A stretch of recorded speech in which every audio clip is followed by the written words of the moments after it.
మన ప్రభు అయిన యేసు క్రీస్తు నామములో యువతికలకు మన్నా అనే కార్యక్రమాన్ని వీక్షిస్తున్న మీ అందరికీ హృదయపూర్వకమైన వందనాలు తెలియజేస్తున్నాను.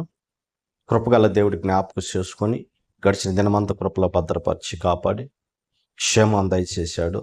అందుబట్టి దేవునికి స్తోత్రం కలుగునుగాక. ఈ ఉదయకాల సమయంలో ఒక వాక్యాన్ని మనం చదువుకుందాం. కీర్తన గ్రంథం 42వ కీర్తన 5వ వచనం. నా ప్రాణమా నీవేళ కృంగి ఉన్నావు, నాలో నీవేళ తొందరపడుచున్నావు, దేవుని యందు నిరీక్షణ ఉంచుము. దేవునికి స్తోత్రం కలుగును గాక. ఈ కీర్తన మనం గమనించినప్పుడు కోరహ కుమారులు రాస్తున్నారు. వారు దేవుని యొక్క మందిరానికి దూరం అయిపోయి శత్రువుల మధ్య ఉన్నప్పుడు వారు కృంగిపోతున్న పరిస్థితుల్లో ప్రియ దేవుడి బిడ్డ వారి ప్రాణాన్ని వారే ధైర్యపరుచుకుంటున్నారు. ప్రాణం కృంగిపోయిన పరిస్థితుల్లో, కృషించిపోతున్న పరిస్థితుల్లో, నిరాశ మధ్య నిరీక్షణ లేని పరిస్థితుల్లో ఉన్నప్పుడు వారు అంటున్న మాట ఏంటంటే, ఎందుకు కృంగిపోతున్నావు? దేవుని యందు నువ్వు నిరీక్షణ ఉంచుమంటు. కారణం ఎందుకు అంటే, ప్రియ దేవుడి బిడ్డ కొన్నిసార్లు మన జీవితంలో కృంగిపోయే పరిస్థితులు వస్తాయి. ఉద్యోగం దూరం అయిపోయినప్పుడు, వ్యాపారాల్లో మన నష్టం కలిగినప్పుడు, ఆశించింది రానప్పుడు, రాసిన ఎగ్జామ్లో ఫెయిల్ అయినప్పుడు, ప్రియ దేవుడి బిడ్డ మన కష్టానికి ఫలం రానప్పుడు, అనారోగ్య పరిస్థితులు బట్టి కొన్ని మనం ఎదురు చూసినప్పుడు అవి మన జీవితంలో కలగనప్పుడు, అవి మేము పొందుకోలేమేమో, అవి మా జీవితంలో ఇంకా జరగదేమో అని చెప్పేసి అనేక మంది జీవితాల్లో ఈ కృంగుబాటు కలుగుతుంటుంది. నిరాశ వారి జీవితంలో కలుగుతుంటుంది. ఈ కృంగుబాటు ఏ విషయంలో మనం ముందుకు వెళ్లకుండా ప్రియ దేవుడి బిడ్డ అది చాలా భయంకరమైన పరిస్థితి తీసుకొస్తాం. కనుక ఈ కోరహ కుమారులు అంటున్నారు, నువ్వేళ కృంగి ఉన్నావు, నువ్వేళ తొందరపడుతున్నావు, నువ్వు దేవుని నిరీక్షణ ఉంచు. కనుక దేవుని యందు నిరీక్షణ ఉంచితే జరిగే కార్యం ఏంటో వాళ్ళకి తెలుసు. దేవుడు ఎటువంటి అద్భుతం చేయగలడో, దేవుడు ఎటువంటి ఆశ్చర్యకరం జరిగించగలడో తెలుసు వాళ్ళకి. ఆ రోజు ఇశ్రాయేల్ ప్రజలకి వారు ఐగుప్తు చెరల నుంచి విడిపించబడిన తర్వాత ముందు ఎర్ర సముద్రం ఉన్నప్పుడు, వెనక శత్రు సైన్యం తరుముతున్నప్పుడు ఆ శత్రువులు వీళ్ళు కలుసుకోకుండా ముందున్న ఎర్ర సముద్రాన్ని పాయలు చేసిన సర్వోన్నతమైన దేవుడు. కనుక ప్రియ దేవుడి బిడ్డ, సమస్య మన జీవితంలో ఉంటాయి, అవి శాశ్వతంగా ఉండవు, కానీ ఒకరోజు అవి మనకు దూరం అయిపోతాయి. కనుక అంటున్నాడు, దేవుడు అద్భుతం చేయగలడు, దేవుడు ఆశ్చర్యకరంగా జరిగించగల శక్తివంతుడు. ఎందుకు కృంగిపోతున్నావు? కొన్ని దినాలు ఓపిక పట్టు, కొన్ని దినాలు ఎదురు చూడు. ఒకవేళ ఇప్పుడు అపజయం కలిగిందంటే తర్వాత దాని వెనక గొప్ప జయం కలుగుతుంది. గొప్ప జయాన్ని ప్రభువిస్తాడు. ఈ ఉదయకాల సమయంలో వాక్యం నీ జీవితంలో ఏది అపజయమయ్యావో, దేని అపజయాన్ని బట్టి కృంగిపోతున్నావో, నువ్వు రాసిన ఎగ్జామ్ని బట్టి, పరిస్థితులు బట్టి ఒకరు ఫెయిల్ అయిపోయావా, దాన్ని బట్టి కృంగిపోని అవసరం లేదు. ఈసారి రాసే ఎగ్జామ్లో వాటికంటే అధికమైన మార్కులు ఇచ్చి ఈ శ్రమ నీ జీవితంలో నీ తలరాతను మార్చవచ్చేమో, నీ జీవితాన్ని మార్చవచ్చేమో, నీ జీవితాన్ని ఒక ఉన్నతమైన మార్గం నడిపించవచ్చేమో. ప్రియ దేవుడి బిడ్డ, అవకాశం ఉంది కదా ఎగ్జామ్ రాసుకోవటానికి. లేదు, నువ్వు ఊహించిన మార్కులు నీ జీవితంలో రాలేదేమో, దాన్ని బట్టి కృంగిపోవడం అవసరం లేదు. అది ఆ శ్రమ నీకు ఇంకా నీ జీవితంలో ఒక పట్టుదల, ప్రభువునందు ఒక నిరీక్షణ కలిగి, నువ్వు పట్టుదల కలిగి నువ్వు ధైర్యంగా నిలబడగలిగితే ఇంకా గొప్ప విజయాలు నీ జీవితంలో ప్రభు కలుగు చేయుటకు కొన్ని శ్రమ నీ జీవితం కలుగుతుందేమో. ప్రియ దేవుడి బిడ్డ, పక్షిరాజు గూడును రేపుతాడు. గూడును రేపినప్పుడు ఆ పిల్లలు అలానే కింద పడుతూ ఉంటే ఆ ఆ పక్షి ఆ పిల్లలు అనుకుంటే అంటున్నా మా తల్లి కూడా మమ్మల్ని వదిలేసిందని.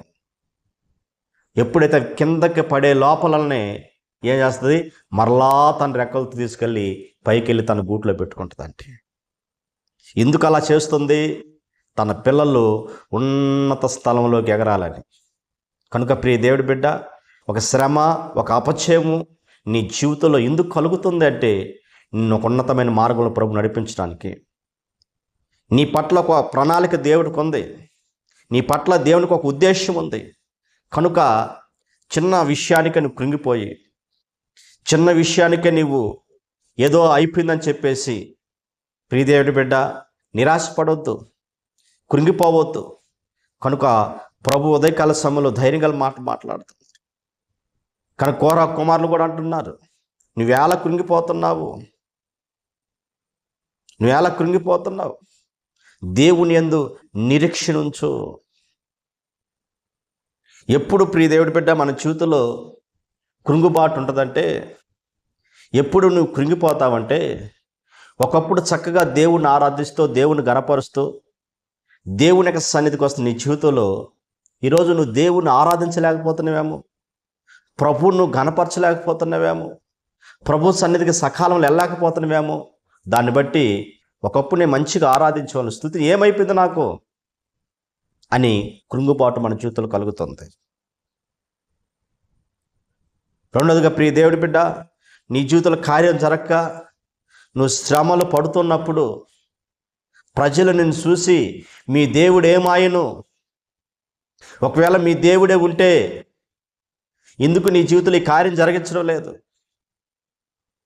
ఎందుకు మీకు దేవుని యొక్క సహాయం అందటం లేదు, ఎందుకు ఈ ఆర్థిక పరిస్థితులు అలానే ఉన్నాయి, ఎందుకు ఈ అనారోగ్య పరిస్థితులు అలా ఉన్నాయి, ఎందుకు మీకు సంతానం కలగటం లేదు, ఎందుకు మీకు ఉద్యోగం రాలేదు, ఎందుకు మీరు వ్యాపారాలు సక్సెస్ కాలేదని కొంతమంది ప్రియ దేవుడి బిడ్డ శత్రువు నీ జీవితంలో మనుషుల ద్వారా మీ దేవుడు ఏమాయను అని కొన్నిసార్లు వాళ్ళు బలహీనపరిచినప్పుడు మనల్ని అపవాది కృంగదీస్తుంది. ఈ కృంగదీసుకునే తత్వము ఎవరిది అంటే, ఒక మనిషిని కృంగదీసి వారిని సర్వనాశనం చేసి వారిని మరణావస్థ తీసుకెళ్లేది యొక్క ప్రణాళిక ఎవరిది అంటే అది అపవాది యొక్క తంత్రం అని గ్రహించాలి. మూడోది ప్రియ దేవుడి బిడ్డ, ఎప్పుడు మనం కృంగిపోతామంటే మనం ప్రార్థన చేస్తున్నప్పుడు మన ప్రార్థనకి త్వరగా జవాబు రాయినప్పుడు నువ్వు కృంగిపోతూ ఉంటావు. కనుక మన దేవుడు ఎవరంటే ప్రార్థన ఆలకించేవాడు.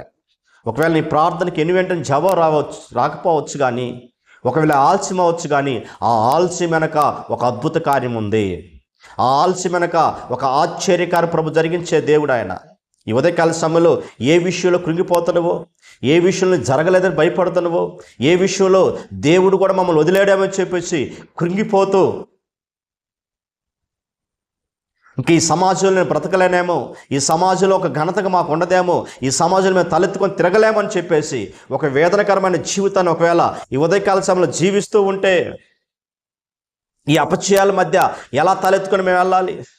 ప్రియ దేవుడి బిడ్డ, ఇది నీకు అపచయమే. ఇది ఒక అపచయం వచ్చేమో రాబోయే రోజుల్లో జయధ్వనులతో ప్రభు నింపబోతున్నాడు ఆయన. ఉత్సహించి ఆనందించి ప్రభువుని గణపరిచే దినాలు రాబోతూ ఉన్నాయి. కనుక ఏ విషయంలో కృంగిపోతున్నావో, ఏ విషయంలో నలిగిపోతున్నావో, ఏ విషయంలో నువ్వు అపచయం పాలయ్యి ఇది అసాధ్యమైన విషయం అనుకుంటున్నావేమో, కోరహ కుమారులు అంటున్నారు, నువ్వేలా కృంగిపోతున్నావు, నువ్వేలా తొందరపడుతున్నావు? దేవునియందు నిరీక్షణ కలుగు.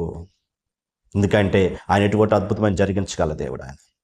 ఆయన ఎటువంటి ఆశ్చర్యకరమైన జరిగించుటకు ఆయన శక్తివంతమైన దేవుడు. ఈ ఉదయకాల సమయంలో ఏ విషయంలో కృంగిపోతున్నావో, ఏ విషయంలో అధైర్యపడుతున్నావో, ఏ విషయంలో ముందుకు వెళ్ళని పరిస్థితుల్లో ఉన్నావో మనోధైర్యాన్ని తెచ్చుకో. ప్రభువును బట్టి ధైర్యాన్ని తెచ్చుకో. ప్రభు మీద ఆధారపడు. నీ కృంగిన స్థితులన్నిటిలోంచి లేవనెత్తుటకు నా దేవుడు శక్తివంతమైన దేవుడు ఆయన. కనుక దేవుని నిరీక్షణ కలిగి దేవుని మీద ఆధారపడు, ప్రభువును ఆనుకో, సర్వోన్నతమైన దేవుడు నీ కృంగిని స్థితులన్నిటిలోంచి ఆయన లేవనెత్తుటకు ఆయన శక్తివంతమైన దేవుడు. కనుక ప్రియ దేవుడి బిడ్డ, దేవుని యొక్క మందిరానికి వెళ్ళు, ఆయన సన్నిధిలో ప్రార్థించు, ప్రభు కొరకు కనిపెట్టు. సర్వోన్నతమైన దేవుడు ప్రభునందు నిరీక్షణ కలిగి ఉంచు. నీ జీవితంలో కృంగిని స్థితిలోంచి ఒకరోజు నా దేవుడు లేవనెత్తి అనేక మంది ఎదురు నా దేవుడు నిన్ను ఘనతాస్పదంగా నా ప్రభు మార్చునుగాక. ప్రార్థన చేసుకుందాం. సర్వాధికారి ఆశ్చర్యకర్త స్తోత్రాలు స్వామి. ఈ ఉదయకాల సమయంలో ఎవరు కృంగి ఉన్నారు ప్రభా, వారు కలిగిన అనారోగ్యాన్ని బట్టు, వారిని వెంటాడుతున్న ఆర్థిక పరిస్థితులు బట్టు తండ్రి నీకు స్తోత్రం అయ్యా. అయ్యా, వారు పరీక్షలు ఫెయిల్ అయిన స్థితిలో బట్టు నా తండ్రి అయ్యా, ఏ సమస్యలతో కృంగిపోయి ఇది అసాధ్యం అనుకుంటున్న ప్రభు నీకే స్తోత్రం. మీరు మాట్లాడినందుకు స్తోత్రాలయ్యా. వారు కృంగిని స్థితిలోంచి మీరు లేవనైతే నా తండ్రికి స్తోత్రాలయ్యా. సాక్షి నింపి నా తండ్రి, వాళ్ళు ఉన్న భయాలన్నీ తొలగించి నీ నామం ఘనపరచుకోమని యేసు నామములో అడుగుతున్న పరమ తండ్రి.